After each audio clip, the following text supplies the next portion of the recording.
Assalamualaikum warahmatullahi wabarakatuh. Welcome to podcast dengerin cerita. Ini adalah podcast ketiga dan spesial di episode ketiga ini teman-teman, saya ingin suasana podcastnya lebih religius sebetulnya, jujur saja gitu.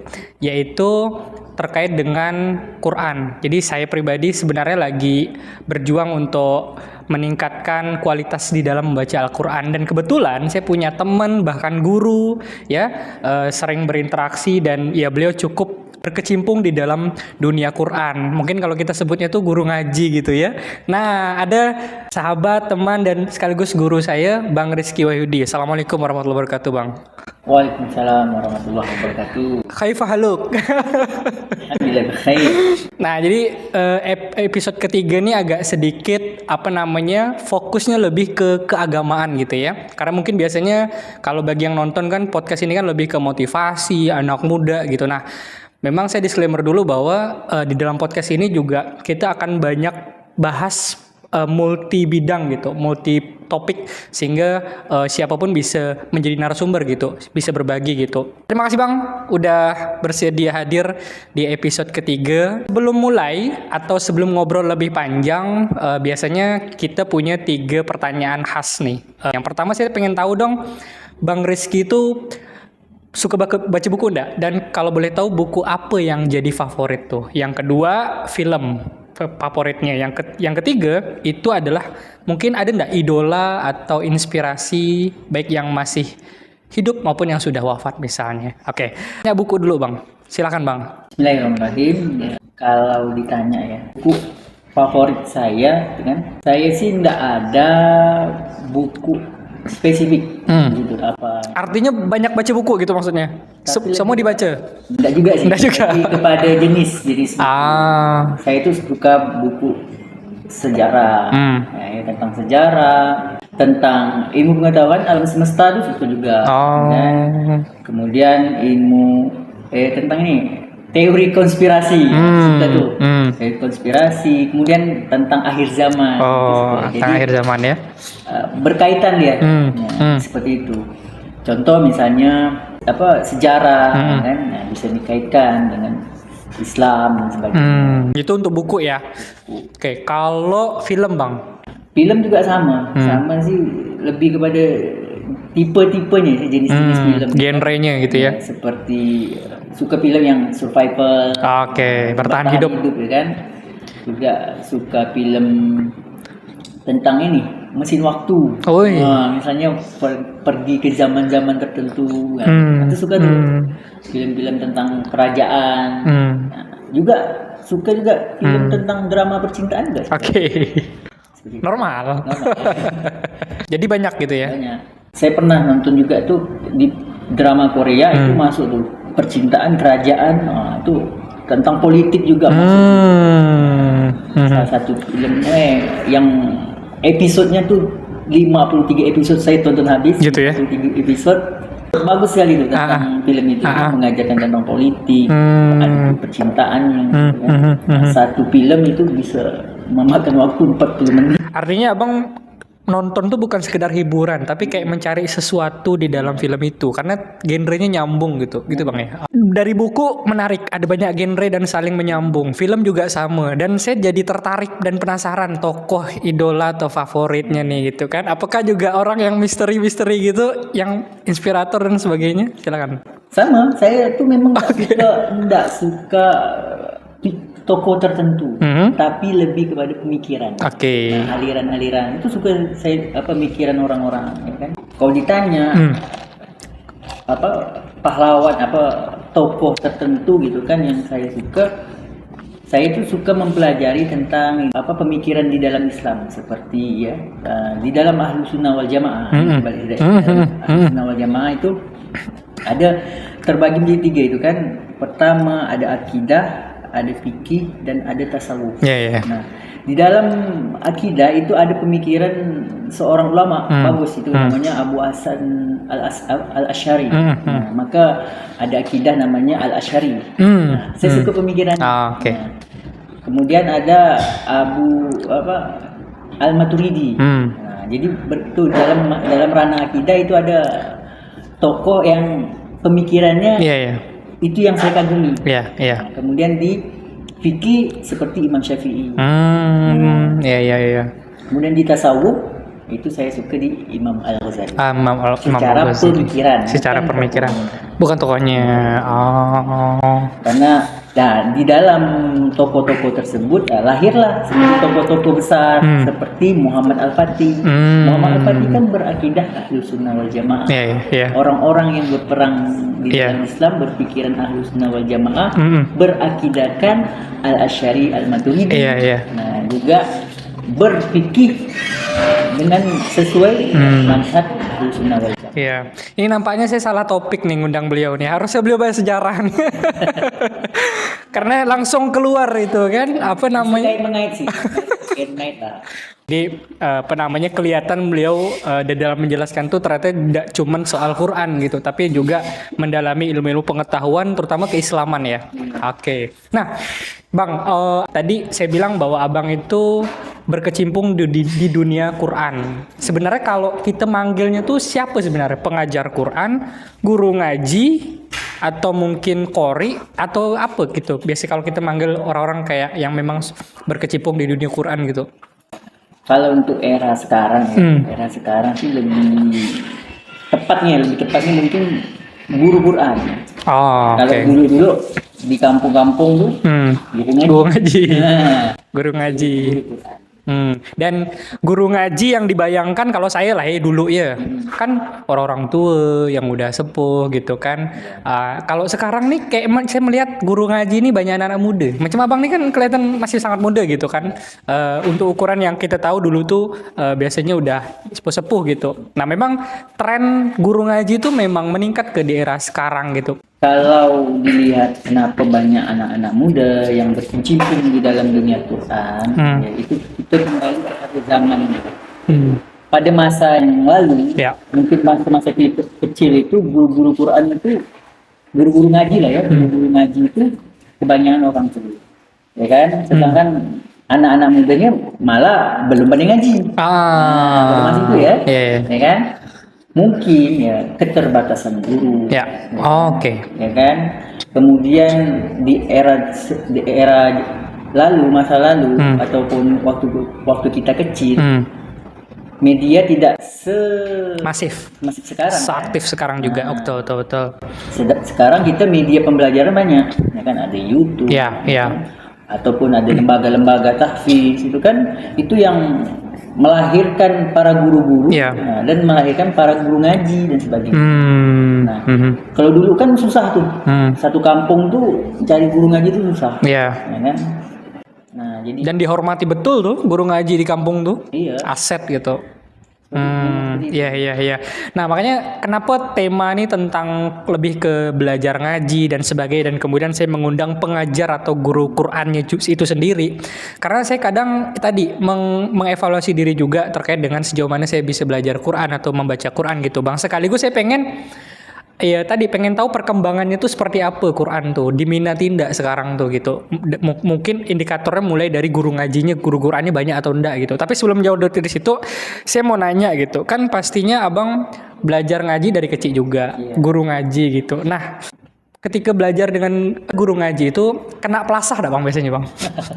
Kena plaza. Karena kalau dulu asumsinya gitu kan, takut kalau ketemu guru ngaji itu kan. Kalau pengalaman ketika kecil ya, mengaji itu di plaza sih tidak pernah.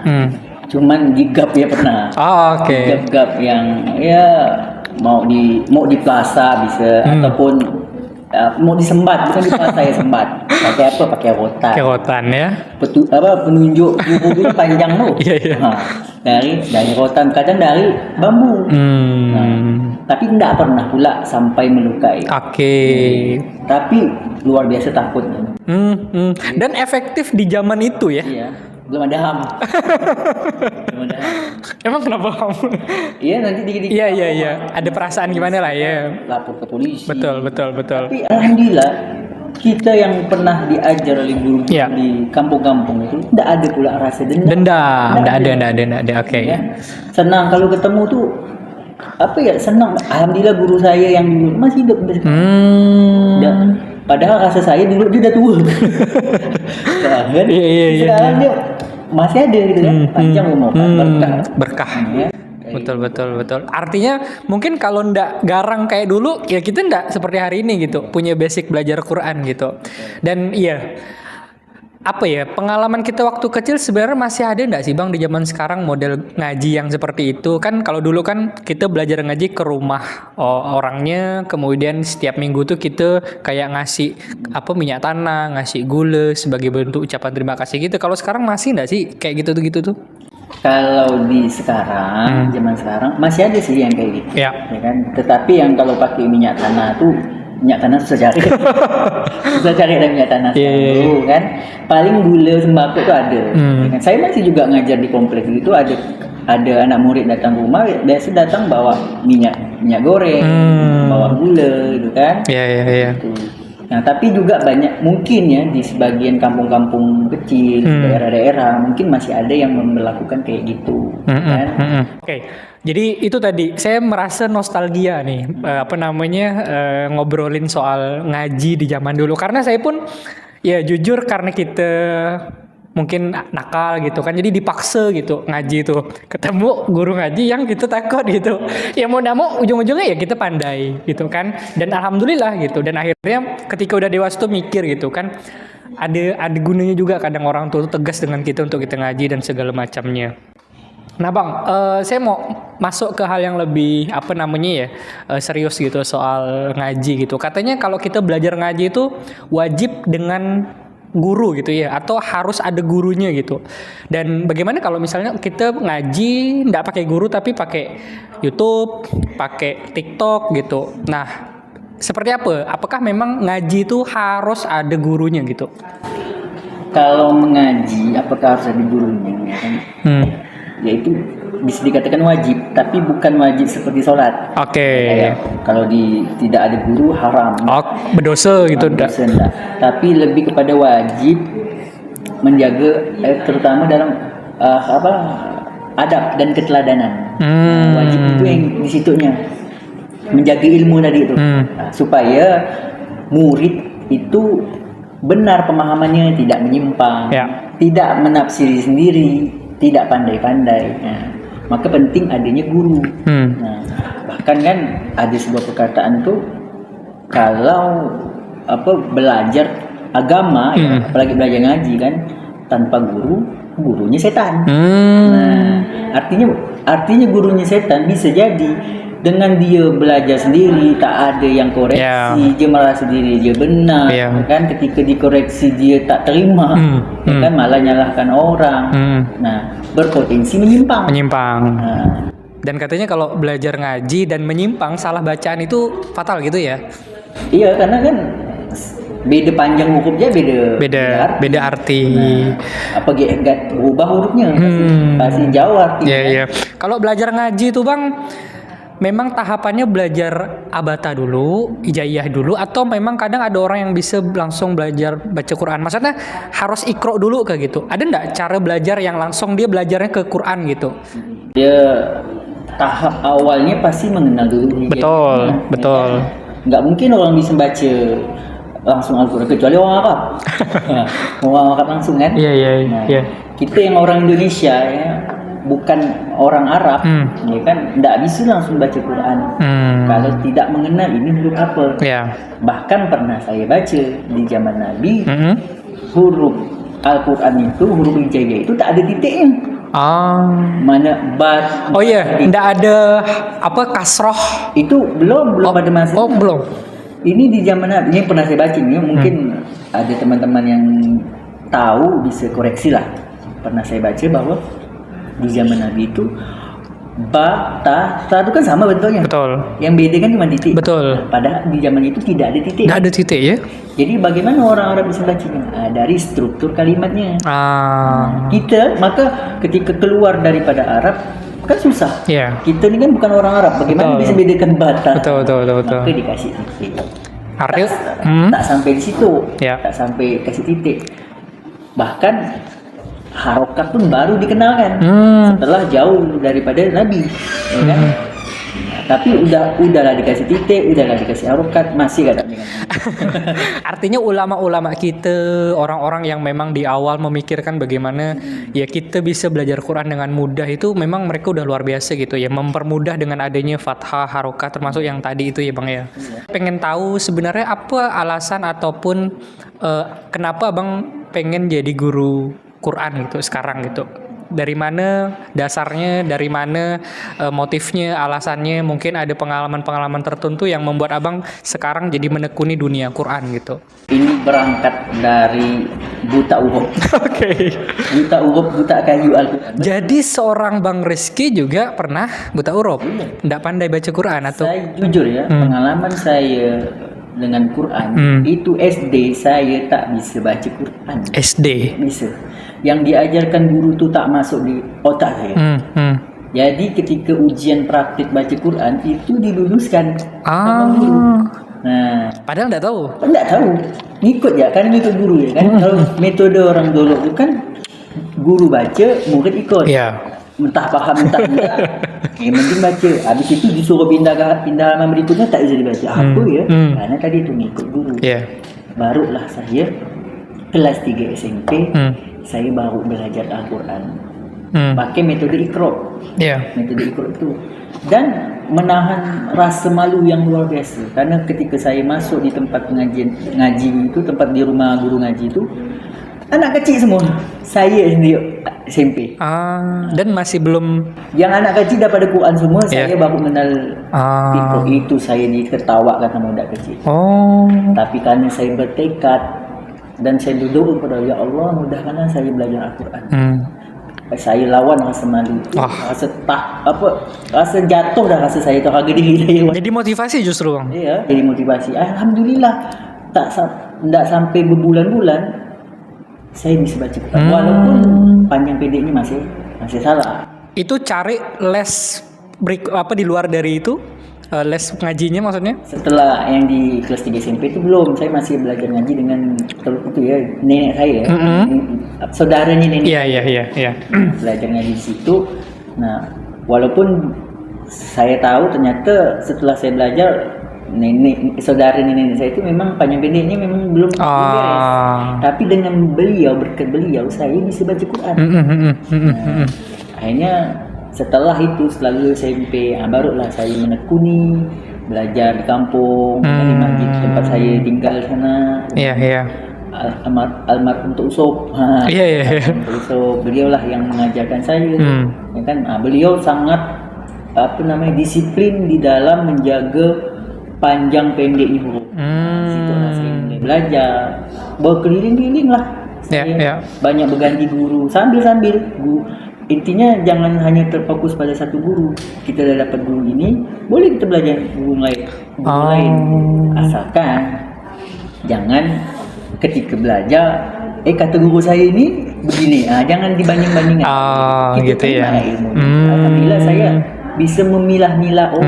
Ini ternyata ilmu Quran itu luas. Jadi tidak sempat kayak kok beda gitu. Enggak ya. Kayak udah mulai memahami, ini ya banyak guru tuh alhamdulillah banyak ilmu gitu ini, bisa memahami. Atau mungkin ngajar Qurannya juga pada saat itu juga sambil belajar sambil juga ngajarkan gitu. Belum mengajarkan ya. Nah, artinya sebenarnya ndak ada alasan untuk bukan ndak baca ya, tapi ndak bisa baca Quran gitu. Ndak ada alasan ndak bisa baca Quran gitu. Artinya memang setiap orang bisa baca Quran Bang sebenarnya. Bisa, asal ada kemauan. Kan ada yang mungkin agak susah ngapal, susah belajar Arab. Itu bukan sesuatu yang hambatan gitu. Iya. Asalkan tadi itu tekad dia kuat, benar-benar dia yakin, berdoa kepada Allah. Saya tuh awal mula tu saya ragu, bisa tak saya baca Quran ya? Ternyata Allah mudahkan semua.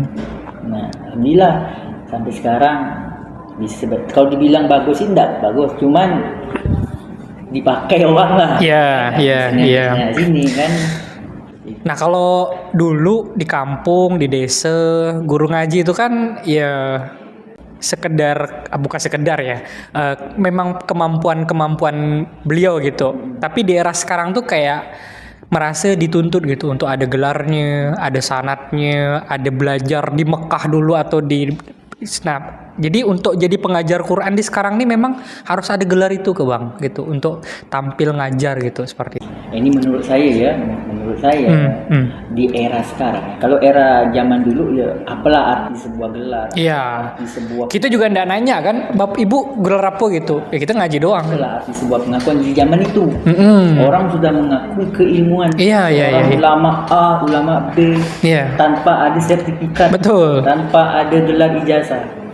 Tapi untuk saat ini sangat penting Oke. adanya gelar dan pengakuan. Kenapa? Kenapa? Kenapa demikian? Karena di era sekarang ini berbeda. Berbeda dalam arti apa? Ketika ada orang politik, ya, politik ngomong agama, pasti ada ngomong, apa orang politik? Jangan nak sok-sokan ngomong agama. Gitu kan? Justru kita dengan adanya sertifikat pengakuan ini, kita ni menjaga maruah agama kita. Supaya orang mau mendengarkan kita. Iya. Bukan artinya kita pengen membangga-banggakan diri. Oh, aku punya bergelar ni, enggak. Tapi kita menjaga bahawa agama ini memang harus ditekuni orang-orang yang berkecimpung di bidang ini. Iya. Bukan orang sembarangan, ya kan? Bukan berarti orang di luar agama tidak boleh ngomong Islam, boleh. Tetapi tadi itu punya sanad ilmu. Iya. Artinya kalau ndak punya, ndak berhak ngejar. Bukan tidak berhak ngajar, nanti orang bertanya, kau lulusan mana? Oke. Ya kan? Intinya orang mulai ragu dengan Ini kalau tampil ke masyarakat maksudnya kan. Iya. Mungkin kalau cuma ngajar adik sendiri, keluarga itu beda kan. Tapi yang dimaksudkan ini ketika mungkin buat lembaga Quran, kemudian mengisi majelis taklim, itu sebaiknya gitu ya. harus punya Harus kredibilitas. punya kredibilitas. Emang ada sekolahnya ke? Ada kursusnya ke? Kan kalau komunikasi ada certified communication misalnya kan. Nah kalau Quran tuh di mana? Di mana kita dapat pelatihannya? Gimana gitu? Gitu. Quran ini kan banyak. Biasa kadang ada juga lembaga Quran. Lembaga Quran. tahfiz. Yang untuk pencetak guru Quran gitu. Iya. Oke. Ada offline, ada online. Oke. Zaman sekarang Dan di Pontianak sudah lumayan banyak ya. banyak. Tinggal kita ya mau enggak mau. Nah, sekarang pertanyaan berikutnya adalah ketika kita belajar ngaji, kenapa kita kayak harus belajar ngaji? Karena dianggap kadang yang mau belajar benar-benar ngaji itu ya yang memang pengen ngajar ngaji, yang memang pengen jadi imam, yang memang pengen jadi ustadz, yang memang pengen jadi qori. Nah, sebenarnya belajar ngaji itu memang karena memang pengen tadi bermanfaat untuk masyarakat atau ya tadi apapun walau nggak jadi imam pun tetap harus bisa ngaji gitu, Bang. Sebagai seorang muslim, Ya. kan, kitab suci kita ini kan dari bahasa Arab. Ya kan, Allah turunkan dalam bahasa Arab. Oke. Pertanyaannya, di dalam Quran itu kan ada petunjuk-petunjuk Allah. Ada aturan, ada larangan, ada perintah. Bagaimana kita mau memahami ayat Allah sedangkan kita tak pandai baca? Berarti kan dalam artian tidak mesti kau harus jadi imam solat, tidak mesti kau jadi guru ngaji baru kau belajar Quran. Untuk semua umat muslim, bahkan untuk manusia, ya kan, belajar Al-Quran, ya kan, supaya apa? Biar tahu hukum Allah. Tapi ada yang mengatakan, kan bisa baca terjemahan. Iya itu. Pertanyaannya yang terjemahan siapa? Oke. Kan orang ulama juga yang paham apa sih bahasa Arab. Iya. Takkanlah kita cuma ambil mentah dari itu, kan? Kita juga harus belajar mentadaburi. Biar apa tadi itu? Kita kan bahwa Quran ini menjadi obat, asyifa, penenang. Ya, kita baca Quran. Kalau tak dibaca Quran macam mana kita nak? Kalau udah terlambat, misalnya kata Adu begitu, udah terlambat, dah tua dah, coba waktu kecil belajar gitu. Sekarang kayak udah mulai sibuk, gitu. Sebenarnya memang ada kata terlambat dah sih baca Quran itu memang harusnya idealnya memang dari kecil belajar Quran gitu.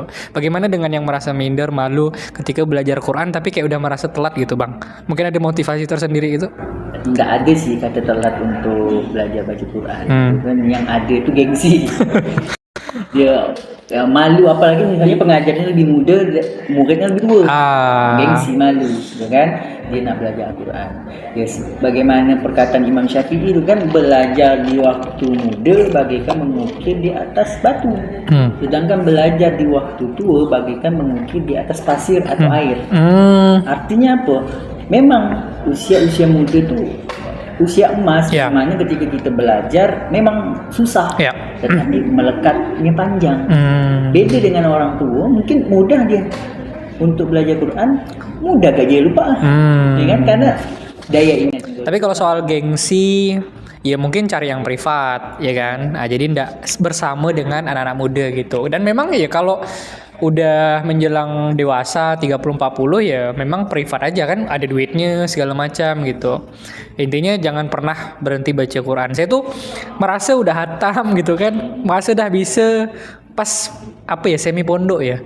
Alhamdulillah ya, berkali-kali disalahkan atau diperbaiki gitu. Padahal saya merasa lah perasaan saya udah hatam 3 kali gitu. Artinya memang bagi kita kadang selama ini yang kita baca tuh belum tentu bener-bener gitu kebenarannya gitu. Memang ya tadi membedakan antara sekedar bisa baca Quran dengan baca dengan benar itu memang beda ya Bang ya? Beda. Oke, gimana tuh Bang? Bisa kita nilai gitu. Kalau kita yang udah sering belajar, paham, bisa tahu orang ini nih bisa baca tuh enggak, dari segi bacaannya bisa kita lihat. Nah, kalau pengalaman pribadi saya ngelihat orang ini bisa baca Quran itu dari diajan. Jadi baru dia mengucapkan Allah, oh ketahuan nih saya ngaji nih. Oh iya ke? Bisa ketahuan kalau kita dah paham lah ya. Jadi kan mau ngelihat dia bisa ngaji, bisa jadi imam, dia diajan. Dari kalau azan nih. dari azannya tuh bacanya tak betul lah, waktu nampak dia tak bisa ngaji betul. Bang, apa ya, darurat membaca Quran gak sih kita di Indonesia nih? Atau semakin ditinggalkan misalnya oleh anak-anak muda? Anak-anak muda lebih suka membaca medsos. Jadi hal-hal yang bersifat akhirat atau memang perintah agama untuk membaca Quran itu sudah mulai ditinggalkan. Ini untuk membaca aja dulu kan, belum sampai ke level yang memang baik dan benar atau bagus dan lancar gitu Bang. Menurut ini data yang pernah saya buka lah ya, saya lihat di tahun 2024 ya kan, lembaga namanya Institut Ilmu Quran Jakarta mengatakan ya kan, tahun 2024 sebanyak 72% rakyat Indonesia ini buta huruf baca Quran. Itu sangat tinggi sekali ya kan. Bahkan di Kemenak juga meneliti di tahun 2023 itu sekitar 30% yang buta huruf. Nah, artinya memang kita orang-orang Indonesia walaupun dibilang mayoritas beragama Islam, banyak dari kalangan kita yang tak bisa baca Quran. Kenal ijayahnya aja tak tahu. Bukan karena tak ada guru kan pastinya. Menurut saya tersebar luas. Kalau era sekarang gitu. Tetapi kalau kita balik ke era sebelumnya, nah ini jujur banyak juga yang buta huruf tuh orang tuh. Yang kelahiran 60 70 tuh. Ini mohon maaf pengalaman ya, ini bukan saya mengatakan semua buta huruf. Pengalaman yang tahun 60 70 rata-rata mereka kebanyakan ya yang saya ajar tak bisa baca Quran. Ya kan? Entah kenapa, entah malu ke, bisa jadi dari itu mungkin di zaman dia pada masa itu hanya sedikit gurunya sedikit, mungkin satu kampung satu guru jauh, mungkin timbullah rasa malas, nak belajar itu kan susah, akhirnya ditunda sampai tua tak bisa baca. Dan pernah saya tanya juga kan, ketika yang ini pengalaman ya, ketika anak muda ditanya kenapa kau tak mau belajar Quran, ya dah tunggu tua ya lah kata dia kan, tunggu tua. Akhirnya saya tanya juga orang tua, kenapa nak belajar Quran? Aku ni dah tua. Aku ni dah tua, daya tangkap dah kurang. Cuba aku balik lagi muda kata itu. Kalau aku muda, pasti aku mampu belajar Quran. Artinya dah ada urusannya muda tua mau atau tak ada. Ya. Dia mau, insya-Allah walaupun dah tua. Saya lihat ada di tempat pengajian saya itu kelahiran tahun 1945 belum bisa baca Quran, dan alhamdulillah kan mungkin tekadnya kuat bisa sekarang baca Quran. Udah berapa dah umur? Hampir 80 lah. 80-an lah. Iya. Artinya kalau ada kemauan tak ada urusan masalah. Artinya cukup memprihatinkan ya Bang ya, buta huruf membaca Al-Quran. Dan sebenarnya ya tugas kita semua lah ya untuk membuat masyarakat itu sadar dan tidak ada kata terlambat untuk membaca Quran. Tapi ya saya perhatikan tidak tahu ya, lembaga-lembaga Quran yang ada tuh memang diantusiaskan tidak gitu oleh masyarakat, atau justru anaknya yang didorong gitu. Tapi mungkin dia aja udahlah, udah tua tadi gitu. Kalau lihat fenomena yang saat ini ya, yang digandrungi rumah tahfiz itu kebanyakan anak-anak dan ibu-ibu. Nah, kalau tidak tahu lah bapak-bapak nih ya, apa ini sibuk kerja ke, agak susah kalau untuk ikut pengajiannya. Gitu ya. Yang laki-laki ya, bapak-bapak agak susah ikut. Tidak semua kan, Wi? Ya. Mungkin ada di daerah tertentu, tapi yang tempat saya ngajar itu kebanyakan ibu-ibu dan anak-anak. Sedangkan bapak-bapaknya padahal udah dikasih selebaran bahwa belajar baca Quran, tak ada yang datang. Nggak tahu ya faktor apa. Iya. Mungkin tahu anak aku udah belajar. Perlu lah mungkin. Tapi mungkin jelaskan dulu, abang nih sebagai pengajar Quran, bang ya, yang ada mendirikan sebuah lembaga Quran atau profesi mengajar Quran di mana mungkin? Itu? Kalau buat lembaga sih masih kecil sih lembaga. Tapi saya saat ini sebagai guru di SDIT Al-Fitian, sebagai guru Quran di situ. Nah, kalau lembaga di samping itu juga di luar Al-Fitian juga mengajar ngaji. Mengajar ngaji anak-anak, bahkan sampai pengajian ibu-ibu. Seperti itu. Juga ada yang orang dewasa datang ke rumah saya. Ada juga ya. Oke. Nah, sekarang saya pengen tahu cara mengajarkan. Apakah sama kayak zaman dulu, bang? Ada buku wajibnya tuh, Iqra namanya tuh, dengan metode yang A di atas A gitu kan?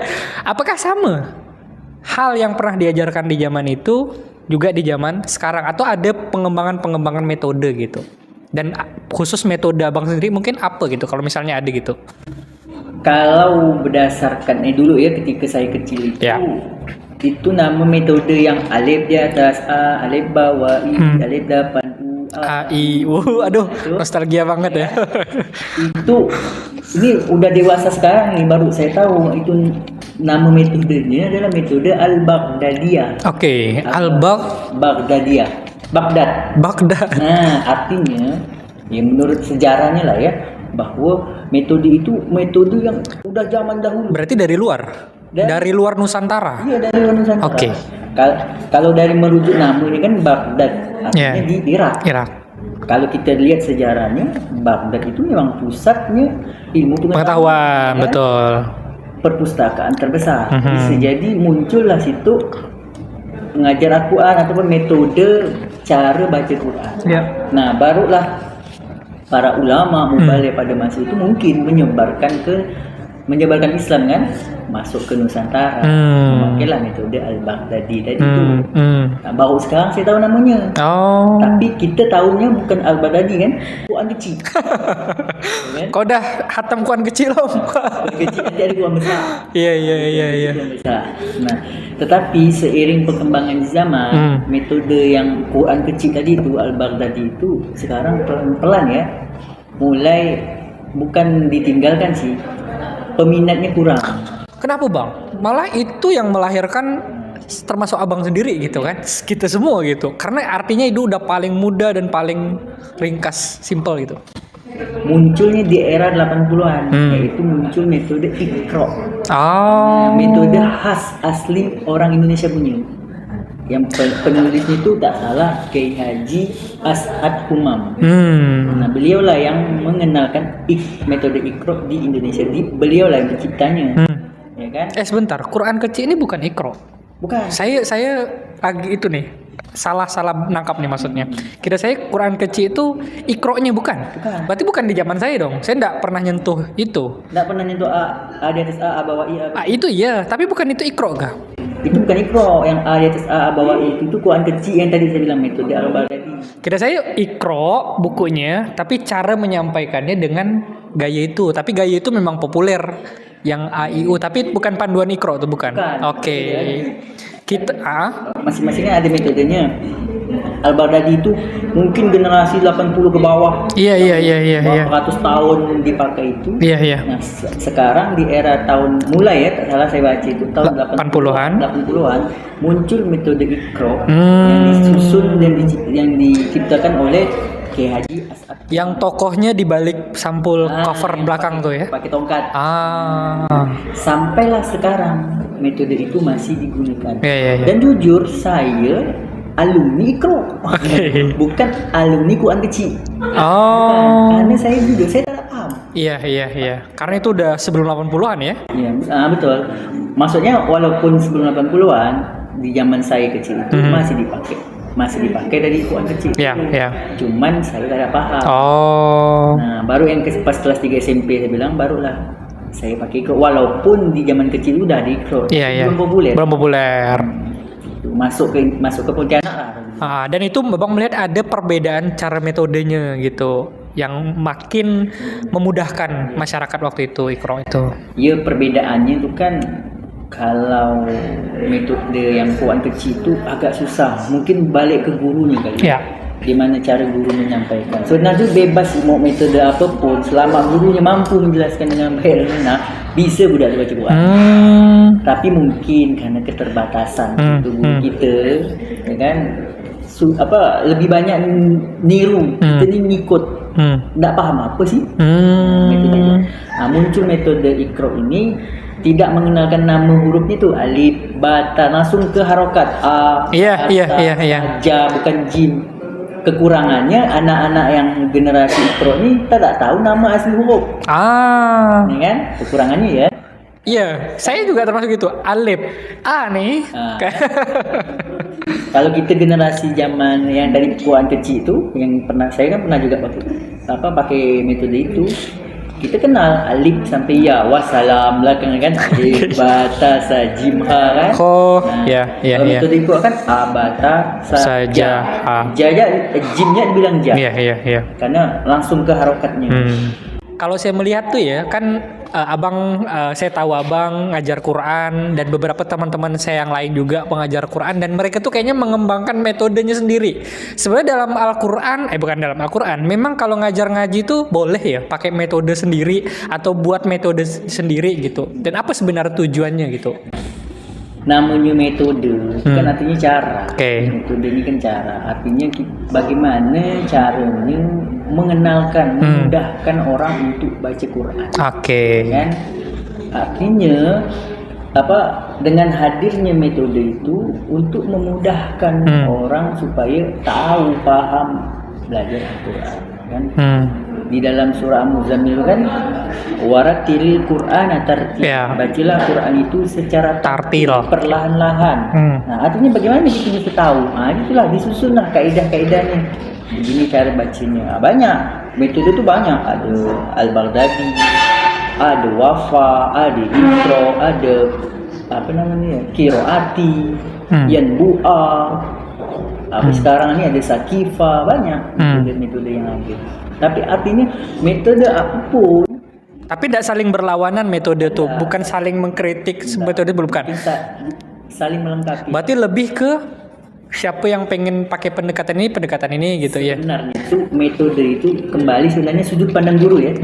Metode itu tercipta, ini menurut saya metode itu tercipta itu adalah sudut pandang guru. Bagaimana dia mengenalkan? Nah, ternyata dia menemukan ketika dia menemukan cara kayak gini efektif nih, maka disusunlah metode itu. Ternyata metode itu juga dicoba digunakan dengan orang lain, ternyata efektif. Maka berkembanglah dari itu. Mungkin kayak gitu, kayak Iqra ini kan sepanjang zaman nih, 80-an ini dari tahun 2025 Iqra dah merajalela. Ya kan? Udah ibaratnya menguasailah metode di Indonesia Iqra. Nah, Bang, ternyata di dalam kita ngajar Quran, para pengajar Quran tuh sering berkembangnya menciptakan atau membuat metode-metode sendiri gitu, Bang ya. Dan ya Bang Rizky salah satu yang menurut saya lihat sering mengajarkan yang memang mulai orang yang tidak paham sama sekali, pemula begitu, sampai kemudian bisa gitu. Dan saya ya dekat sama Bang Rizky dan juga teman-teman saya yang lain kalau ngajar Quran tuh biasanya buat karya buku, metode termasuk lembaga dengan kayak istilah tuh belajar cepat baca Quran dalam 3 minggu atau dalam 3 bulan gitu. Nah, artinya kan kalau ngeluarkan statement itu tentunya berarti punya pengalaman yang bisa menjanjikan dengan mudah belajar Quran dari nol sampai jadi gitu. Nah, kalau dari pengalaman Bang Rizky itu memang seperti apa gitu? Kalau saya sih kan saya ini kan mulai mengajar di tahun 2016. Ya. Menggunakan metode Iqra. Iqra. Oke. Iqra yang ini ya, bukan yang zaman dulu ya, Iqra yang A di atas A batas saja. Nah, itu punyanya Syekh tadi tuh.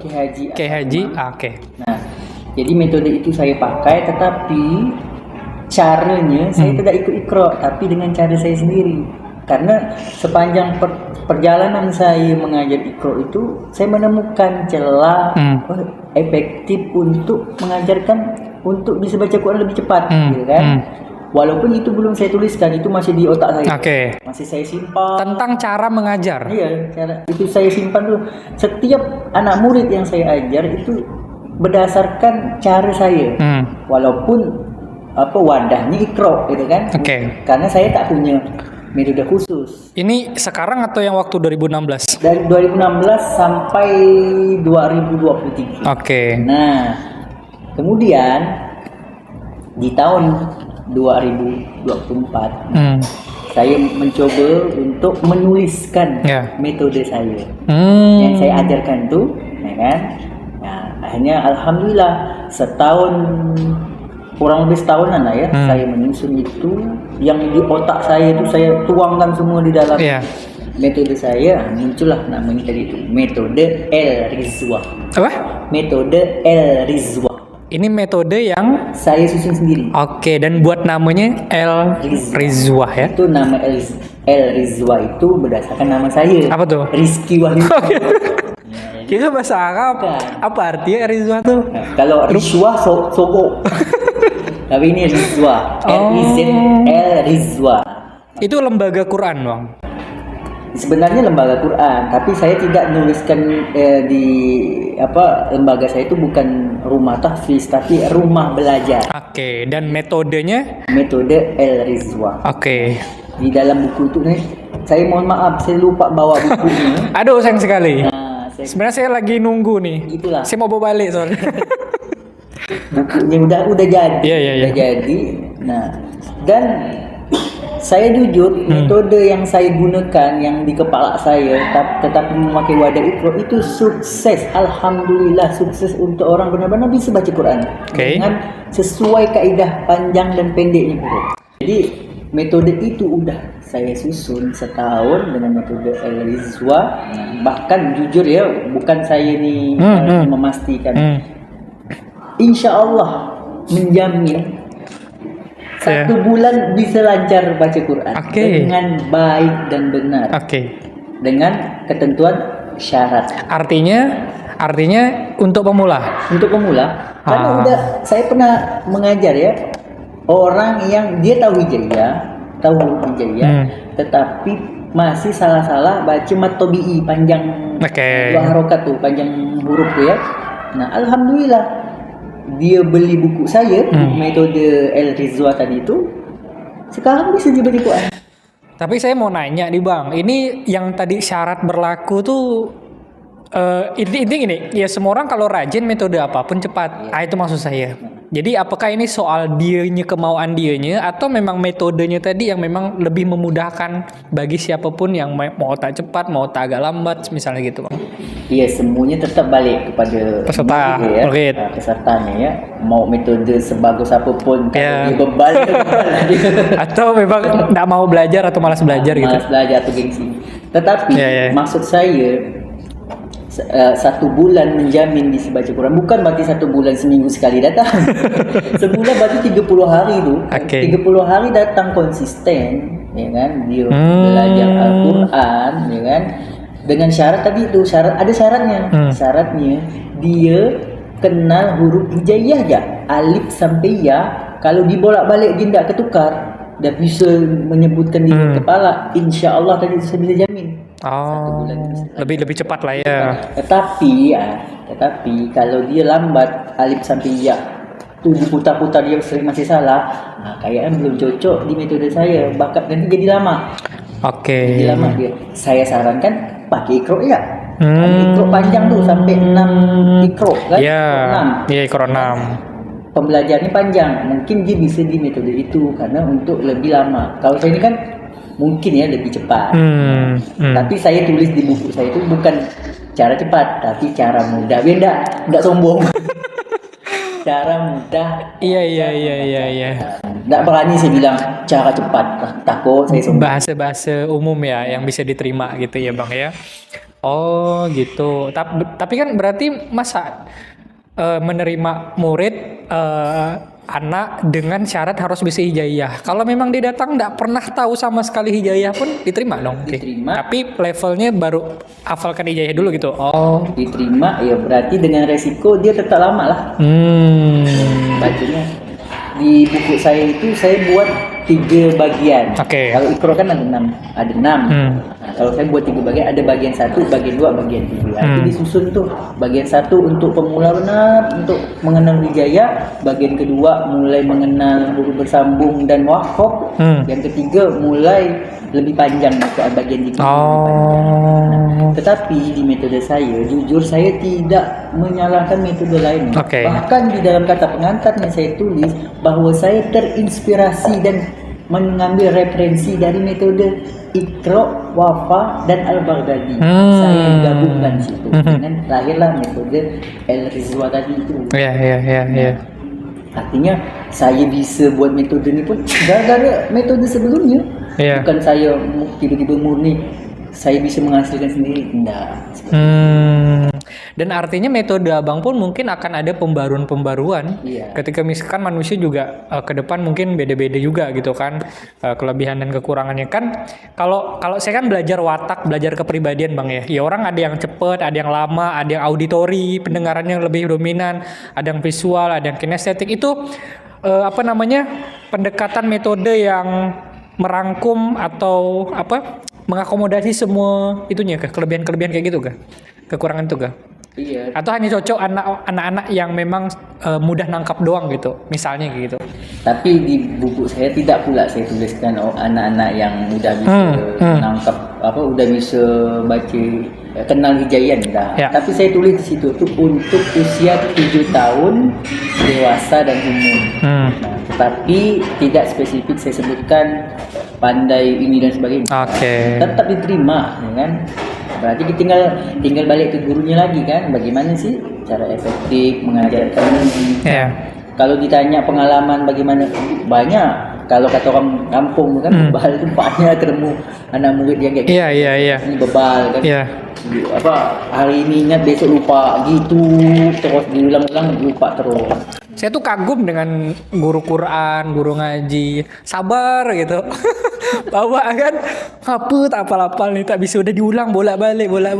Gimana sih pengalaman selama ini mungkin ngajar ngaji gitu? Pasti banyak model yang ditemukan gitu. Secara manusiawi yang bebas naik darah. Kan? Tetapi ya namanya baca Quran ini kan butuh kesabaran sih. Baik gurunya juga.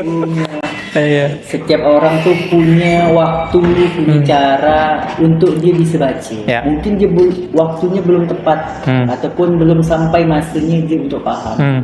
Insya Allah mungkin pelan-pelan dia bisa.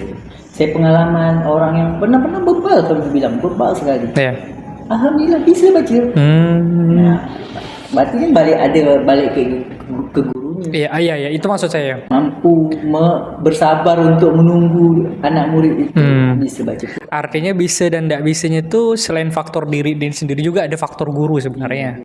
Penting guru, sangat penting. Nggak mengandalkan YouTube ini kan, bisa sih belajar di YouTube, bisa. Kan tidak, kalau di dalam ilmu itu kan tidak ada keberkahan, tidak ada adab, tidak ada keteladanan di dalam itu, tidak ada contoh yang maka penting ada gurunya, mengetahui bisa ada bimbingan, ada koreksian di situ. Kalau tak ada guru kan, betul ya semua, ya kan? Jadi tidak ada alasan untuk tidak belajar ngaji bang ya. Iya. Bahkan bagi yang sudah bisa ngaji pun kadang-kadang kita perlu tahu bacaan kita ini benar atau enggak gitu. Kan enggak mesti jadi ustaz, jadi imam sholat baru belajar Quran.